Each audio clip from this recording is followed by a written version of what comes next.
Frankie Lee, Judas preached the word, best of friends. So when Frankie Lee needed more money one day, Judas quickly pulled out a roll of tens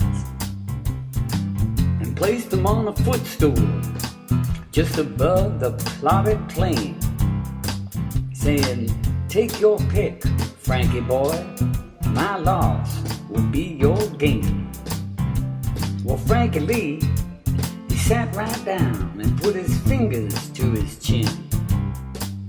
But with the cold eyes of Judas on him, his head began to spin. "Will you please not stare at me like that?" he said. "It's just my foolish pride.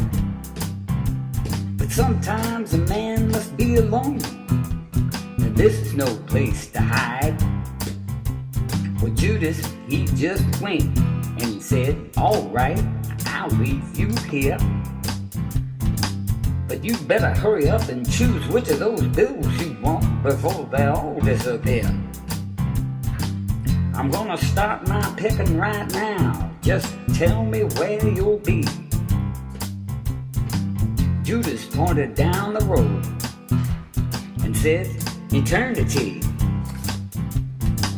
"Eternity," said Frankie Lee, with a voice as cold as ice.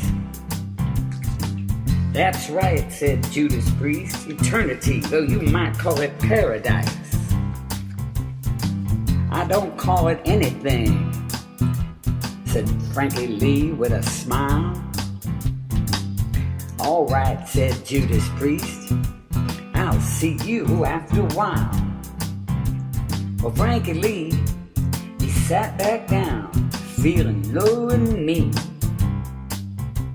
when just then a passing stranger burst upon the scene, saying, "Are you Frankie Lee, the gambler, whose father is deceased?"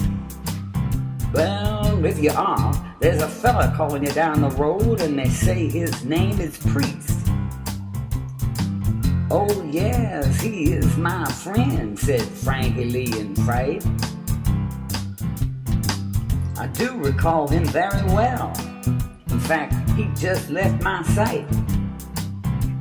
"Yes, that's the one," said the stranger, as quiet as a mouse. "Well, my message is he's down the road, stranded in a house." Well, Frankie Lee, he panicked. He dropped everything and ran until he came up to the spot where Judas Priest did stand. "What kind of house is this," he said, "where I have come to roam?" "It's not a house," said Judas Priest. "It's not a house, it's a home." Well, Frankie Lee, he trembled. He soon lost all control over everything which he had made, while the mission bells did toll. He just stood there staring at that big house as bright as any sun, with 24 windows and a woman's face in every one.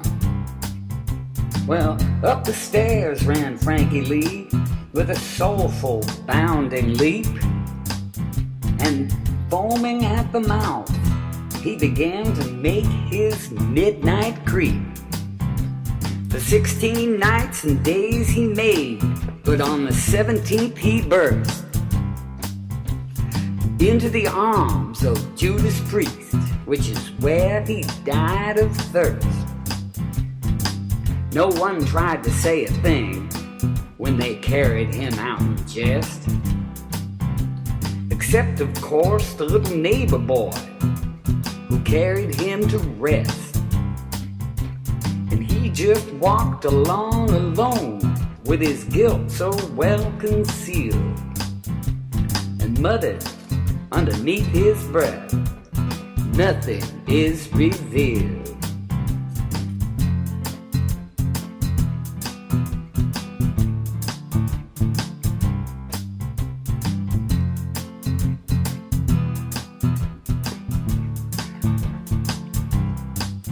Well, the moral of this story, the moral of this song, is simply that one should never be where one does not belong. So when you see your neighbor carrying something, help him with his load. And don't go mistaking paradise for that home across the road.